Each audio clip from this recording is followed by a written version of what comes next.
नमस्कार, मैं प्रोफेसर सतीश चंद्र झा अपने चैनल में आपका पुनः स्वागत करते हैं। जब भी कभी कोई भी ग्रह गोचर में स्थान परिवर्तन करते हैं, एक राशि से दूसरे राशि में संचरण करते हैं, तो इसका प्रभाव निश्चित रूप से सभी व्यक्तियों पर पड़ता है। और खासकर यदि शनि ग्रह कभी स्थान परिवर्तन करें अथवा वक्री हो जाएं, और लोगों के मन में भय उत्पन्न हो जाता है। परंतु शनि ग्रह से भयभीत होना यह कहीं से भी उचित प्रतीत नहीं होता है, क्योंकि शनि ग्रह तो प्रकृति में एक संतुलन कायम करने का कार्य करते हैं। यूं तो मानव जीवन पर सभी ग्रहों का प्रभाव पड़ता है, और शनिदेव ये प्रत्येक व्यक्ति के उसके कार्यों के अनुरूप अपना फल प्रदान करने का कार्य करते हैं। अतः इन्हें न्यायाधीश कहा जाता है। यह कर्म प्रदाता है। हमारे किसी भी प्रकार के कर्मों का लेखा जोखा रखने का कार्य यह शनिदेव ही करते हैं। अतः 23 मई 2021 से 11 अक्टूबर 2021 तक कुल 141 दिनों तक शनिदेव मकर राशि में वक्री होने जा रहे हैं। जब भी कोई ग्रह वक्री अवस्था में आते हैं तो उनके प्रभावों में अत्यधिक वृद्धि हो जाती है। यदि वह शुभ ग्रह है तो उनके शुभता में वृद्धि हो जाती है, और यदि वह अशुभ ग्रह है तो उनकी अशुभता में वृद्धि हो जाती है। परंतु शनि ग्रह तो मकर राशि में स्वयं की राशि में विराजमान है। अतः अपनी ही राशि में उनकी वक्रगत अवस्था जीवन में अनेक प्रकार के शुभ प्रभाव उत्पन्न करेंगे। यदि आपके कुंडली में शनि की अच्छी स्थिति हो, यदि स्वगृही अथवा उच्च के बैठे हो, आपके लिए शनिदेव यदि कारक ग्रह हो, तो जीवन में इस अवधि में आपको अनेक प्रकार से शुभ प्रभाव उत्पन्न होंगे। यह शनि ग्रह ही एकमात्र ऐसे ग्रह हैं जो जीवन में व्यक्ति को स्थिरता प्रदान करते हैं। यदि कुंडली में शनि की अच्छी स्थिति हुई तो आपको जीवन में स्थायित्व प्राप्त होगा, अन्यथा आप हमेशा भटकते रह जाएंगे। इसी संदर्भ में शनि के वक्रगत अवस्था का आज मैं मकर राशि के लिए संक्षिप्त कुछ बातों को लेकर आपके समक्ष उपस्थित हुआ हूं। दरअसल शनि प्रधान मकर राशि त्याग एवं बलिदान की राशि है। मकर राशि के व्यक्तियों में एक विशिष्ट संगठन की क्षमता होती है, परंतु कभी कभी अहंकार की प्रवृत्ति, निराशावादी दृष्टिकोण और अत्यधिक परिश्रम नहीं कर पाने के कारण इन्हें जीवन में असफलताएं भी प्राप्त होती है। ये अत्यधिक अंतर्मुखी स्वभाव के होते हैं, अतः अपने दर्द को दिल में ही समा के रखते हैं। अपने दुख सुख की बातें अपने मन में ही रखते हैं, ये कहीं भी व्यक्त नहीं कर पाते हैं।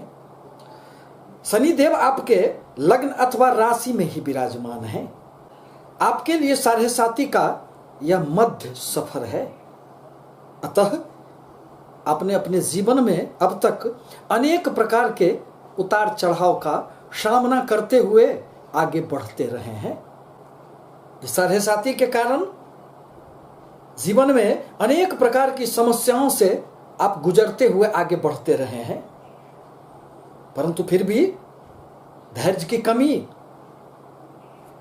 उचित निर्णय का अभाव, मानसिक तनाव, प्रत्येक कार्यों में अवरोध पैदा हो जाना आदि अनेक समस्याएं आपके जीवन पथ पर रुकावटें पैदा करती रही है। वक्रगत अवस्था में शनिदेव अपनी पिछली राशियों का भी प्रभाव उत्पन्न करते हैं। अतः आपके द्वादश स्थान जो धनु राशि है, शनिदेव अपनी वक्री अवस्था में उसका भी फल जरूर करेंगे। परिणामतः खर्चे की अधिकता रह सकती है। हॉस्पिटल से संबंधित कुछ व्यय, कुछ स्वास्थ्य से संबंधित परेशानियां भी देखी जा सकती है। परंतु शनि ग्रह जिस स्थान में बैठते हैं, जिस भाव में बैठते हैं, उस फल का निश्चित रूप से वृद्धि करते हैं। और शनि देव तो मकर राशि में स्वगृही विराजमान हैं। आपके लिए शनिदेव, शुक्र एवं बुध अत्यंत कारक ग्रह माने जाते हैं। परिणामतः शनिदेव आपके लिए अनेक प्रकार के अशुभ प्रभाव उत्पन्न कर ही नहीं सकते हैं। आपको इस अवधि में आत्मविश्वास में वृद्धि होंगे। आपके द्वारा लिया गया कोई भी निर्णय इस अवधि में निश्चित रूप से आपको सफलताओं की ओर ले जाने वाला होगा। निराशाओं की दुनिया से अब कुछ आशाओं की ओर आपका सफर प्रारंभ होगा। शनिदेव की जब भी कहीं दृष्टि पड़ती है, वह राशि यदि शनिदेव का मित्र राशि हुआ अथवा सम राशि हुआ, तो फिर शनिदेव उस भाव के फल का नाश नहीं करते हैं। परंतु यदि सामने शत्रु राशि आ गई, तो ऐसी परिस्थिति में उस भाव के फल का निश्चित रूप से नाश कर देते हैं। अतः शनिदेव की तीसरी दृष्टि अब आपके पराक्रम भाव पर पड़ रहे हैं, जहां बृहस्पति की राशि होने के कारण इस भाव से संबंधित फल का नुकसान नहीं होगा। पराक्रम में खूब वृद्धि होंगे। आपके कार्य करने में अब एक गति आएगी। आपकी सभी प्रकार की महत्वाकांक्षाएं अपूर्ण होने का समय आया है, क्योंकि शनिदेव जब भी वक्री अवस्था में आते हैं तो वह अनेक प्रकार से शक्तिशाली बन जाते हैं। और आपके लग्न में, आपके राशि में बैठकर शनिदेव स्वगृही सस नाम का राजयोग का निर्माण भी कर रहे हैं।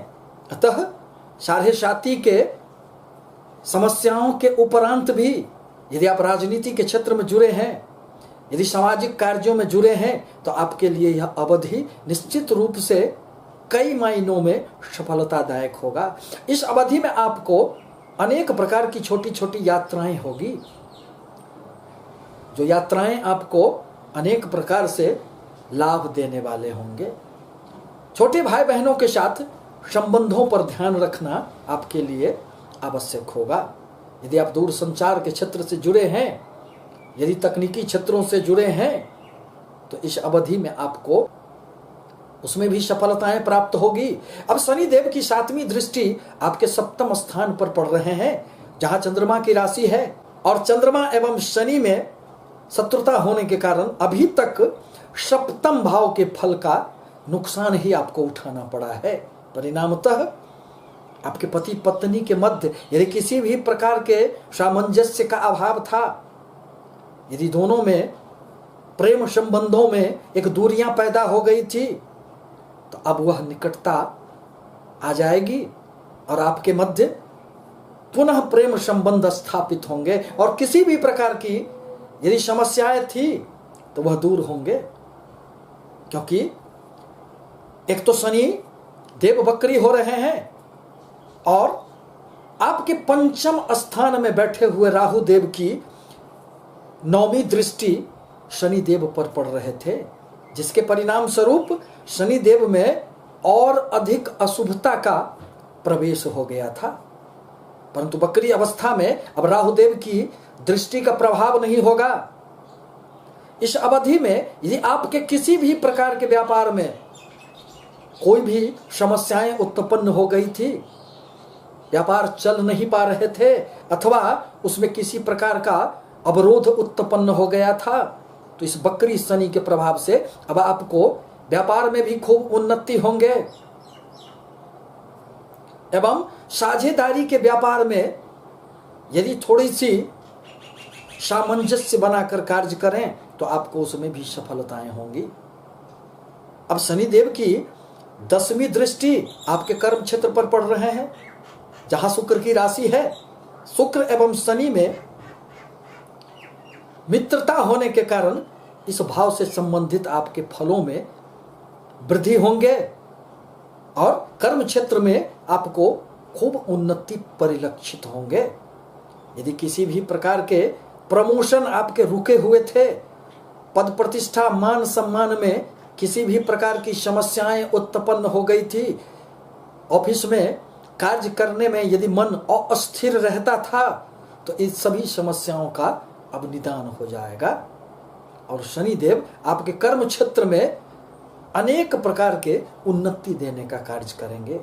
इस प्रकार कहा जा सकता है कि मकर राशि के लिए यूं तो शनिदेव एक कारक ग्रह हैं, परंतु साढ़े के प्रभाव स्वरूप आपके मन के भीतर जो एक बेचैनी का भाव उत्पन्न हो गया है, उस पर ध्यान देना आवश्यक होगा, क्योंकि चंद्रमा तो मन के कारक होते हैं और शनिदेव चंद्रमा को ही पीड़ित कर देते हैं। अपने अंदर में आनंद की प्राप्ति कहाँ होने देते हैं शनिदेव। आदमी मशीन की तरह कार्य तो करता है, क्योंकि जीने के लिए उसे अपने कर्म क्षेत्र पर दौड़ना तो पड़ता है, परंतु उस दौड़ने में खुशियां कहाँ प्राप्त होने देते हैं। किंतु जिस तरह साढ़े की अवधि में आधे सफर आप तय कर चुके हैं, बाकी का सफर भी गुजर जाएगा और आपकी जिंदगी में, आपके जीवन में अनेक प्रकार की खुशियां पुनः दस्तक देंगे। शनिदेव के बीज मंत्रों का ओम प्रांग प्रिंग प्रोम शः शनिश्चराय नमः, इस मंत्रों का यदि आप जाप करते हैं सायंकाल, तो आपके लिए अच्छा होगा। मंगलवार अथवा शनिवार को बजरंगबली के मंदिर में जाकर यदि आप बजरंगबली का दर्शन करते हैं, तो आपके मन में अनेक प्रकार की जो समस्याएं घेर लेती है, उससे आपको निश्चित रूप से मुक्ति मिलेगी। आपसे निवेदन है कि हमारे चैनल को लाइक करें, सब्सक्राइब करें, ताकि मैं अपने विचारों से आपको अवगत कराता रहूं। धन्यवाद।